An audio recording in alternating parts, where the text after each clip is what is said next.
Hey guys, welcome to Boxing Squared for boxing news and views from around the internet. Anthony Joshua has committed to have his next two fights at Wembley Stadium. So this news, it's not a huge surprise in terms of that Anthony Joshua is going to be, as this poster here says, boxing's staying at home. But it's the fact that it's Joshua committing to two Wembley Stadium fights.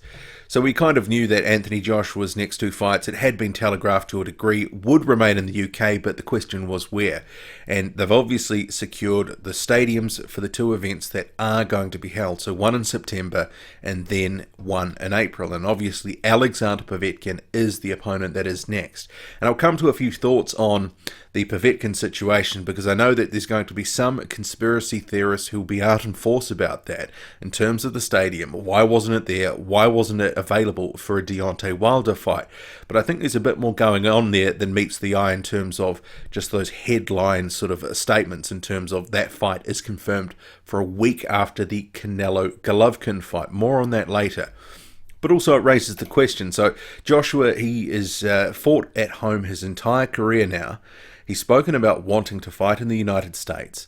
His promoter Eddie Hearn has talked about wanting him to go to the United States, but Joshua is staying loyal. He's staying at home. So when is Anthony Joshua, current world champion, 3-belt holder, when will he be fighting overseas? We'll get into that a little bit later on.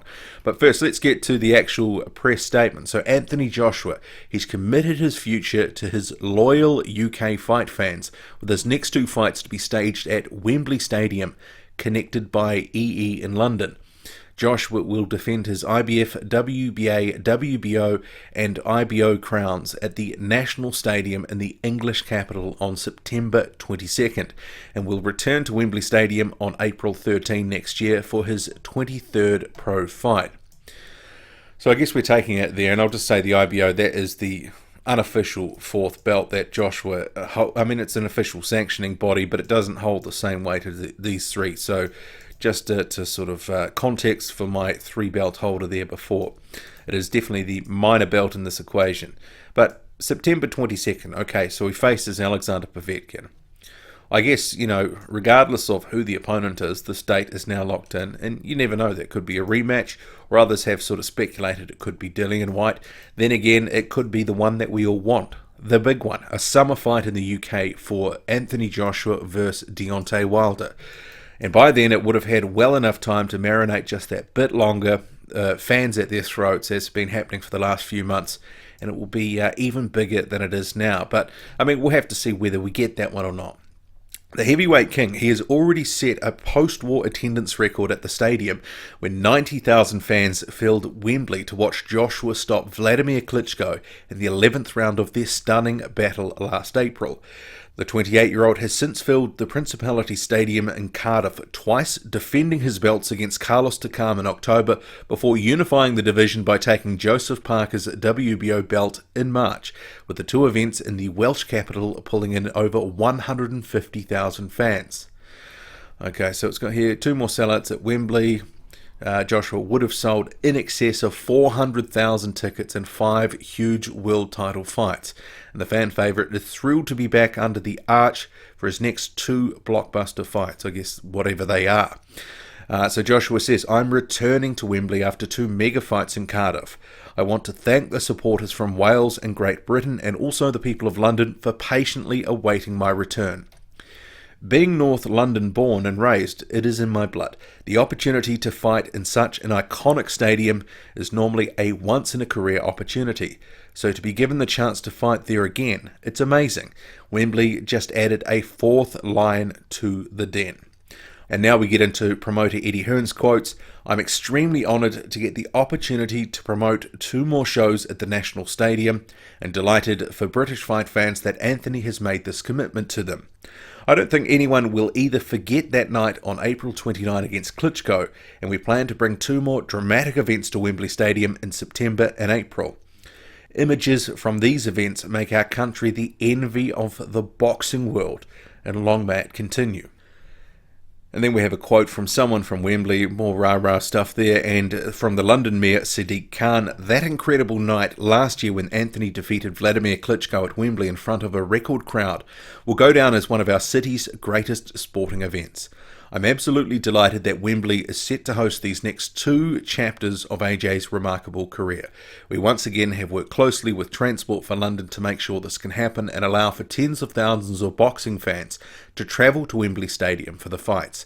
I have pledged to bring the biggest bouts in world boxing to London, and these epic showdowns will cement London's reputation as the best city in the world for top-class sport." An announcement of the opponent for Joshua's clash in September and ticket details will be made next week. I guess we should start with that. I mean, we know who it's going to be. It's going to be Alexander Povetkin because the WBA has ordered that. They cut off negotiations between Joshua and Wilder a week or so ago and said, look, you've got to make a deal with Alexander Povetkin within 24 hours. And it's all gone quiet since then in terms of the deal side of things. But they had been negotiating for months behind the scenes just in case the Wilder and Joshua deal fell through. So I think we know who the opponent for that one on September 22nd is going to be. Alexander Povetkin, he is no joke. He's got one of the best resumes in the heavyweight division today. He's got a plethora of names. So guys who have been fringe contenders or top contenders, he's beaten them. The only losses to Vladimir Klitschko. But the fact is now, Alexander Povetkin, who's gunning for a title shot, he is now 38. He's been slowing down of late, and to put aside the David Price knockout, which was back in March, that there, David Price was a lamb to the slaughter in that situation. He was always expected to get knocked out in spectacular fashion, and that's exactly what happened. But the couple of fights before that, Rudenko and then Hammer, they were workmanlike effort. It wasn't the sort of sterling and sparkling Alexander Povetkin from 3 or 4 years ago. So I have my doubts whether Alexander Povetkin can hang with Anthony Joshua for an entire fight. But, he's a danger. He is a big puncher, and he's going to be hard to knock out. But in terms of this actual two-fight deal, okay, so Wembley, we know it's going to be Alexander Povetkin in September. And then April, well, I guess there's a massive question mark about this. But what Eddie Hearn does is actually he books these venues. It lets the other dominoes fall into place after that. We've seen that with Dillian Whyte on a number of occasions where he's booked, say the O2 for example. The first time he booked it for Dillian Whyte, which was for February, he couldn't make the fight in time, so that went to somewhere else. So he books these venues, and then he booked for July 28th for Dillian Whyte, kept the date, turned Dillian Whyte's back on the IBF and WBC eliminators to fight Joseph Parker. And that was a fight that a lot of us wanted to see. But had it been a lesser opponent, I think we wouldn't have been so lenient in terms of our criticism of Whyte. But getting back to Joshua, so two-fight deal. We largely knew this was going to be the case. He will continue to build his legacy at home. And there's going to be some people who look at this and go, well, hang on, September the 22nd. Well, if you already knew that you were going to get this date, why wouldn't you just finalise the deal for Deontay Wilder? And, I can see that argument. But at the same time, they want to make money from this fight and as much as possible. And let's not kid ourselves. That is the prime motivation for Eddie Hearn and Deontay Wilder's camp. For everyone involved is to make that fight as massive as possible. So when we had the Canelo Alvarez and Gennady Golovkin fight confirmed for September 15th as a pay-per-view event on Showtime in America, that was always, going to make an Anthony Joshua and Deontay Wilder fight in September. It was going to put it at risk because the fact is, pay-per-view in America is a big cost. $60, $80, $90, depending on what the fight is, how big it is. So if you were to have two fights back-to-back, and you're the back-to-back fight, the second one, well, you're potentially going to limit the amount of money that you are going to make. And I think we have to just look at this, take a step back and go, they want to make money from this as much as possible. They want this to be the biggest event in boxing. Why would they put two, arguably the two biggest events in boxing back-to-back, 1 week after each other? It wouldn't make any sense. But whereas with a Wembley fight for Alexander Povetkin, you get a huge gate, so you've got your money locked in there in terms of the gate takings.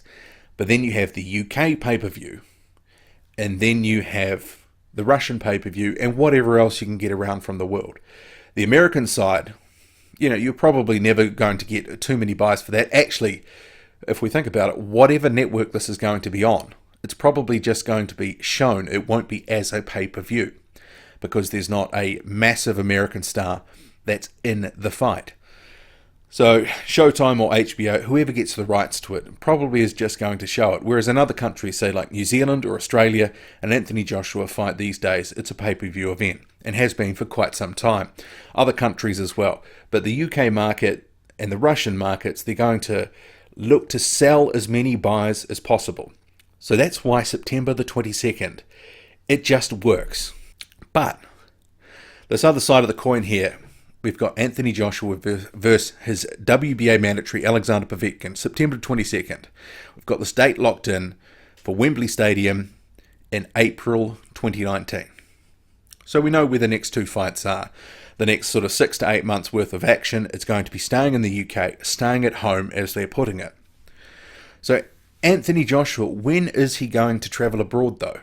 And I know that this is a bit of a tetchy question for some fans, particularly hardcore Anthony Joshua fans, are adamant that he doesn't have to travel. But there's a lot of people saying that actually, as a world champion, he should be travelling. And even, Lennox Lewis, who's, a UK firm favourite, a legend of the sport, he's saying Joshua, as a world champion, needs to travel. Lewis did it. He went to South Africa. He was, campaigning in the States for quite some time. So you have to ask yourself, whenabouts will he actually travel? Because it's not going to be, judging from this, in the next year or so. And then he gets quite ingrained and quite deep into his career by then.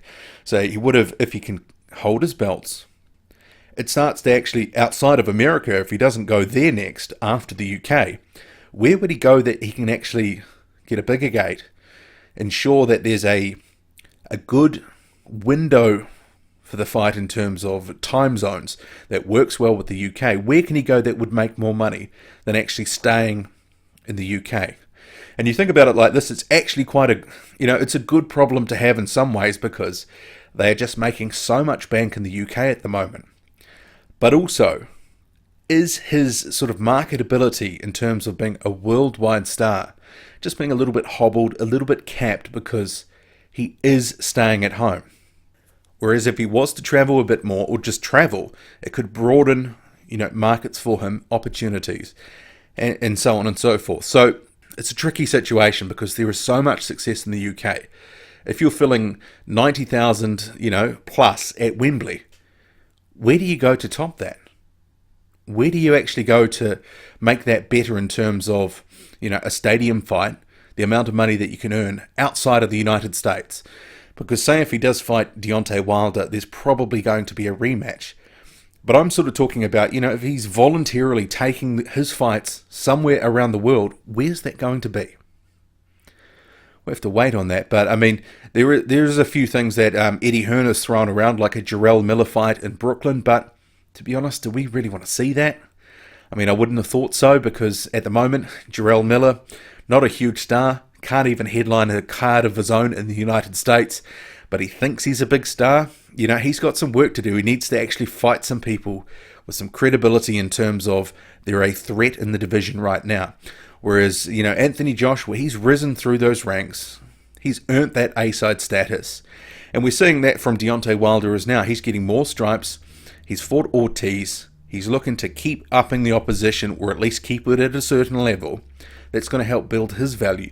Whereas Jarrell Miller is looking to sort of face faded contender after contender. That's not going to work to build an Anthony Joshua fight. But we'll have to see where this all goes. But I just thought, a couple of quick thoughts. I'll drop this. So let me know what you think. Drop a comment loud and often. Hit like, hit subscribe. Follow me on Twitter. Boxing_squared. I'm out.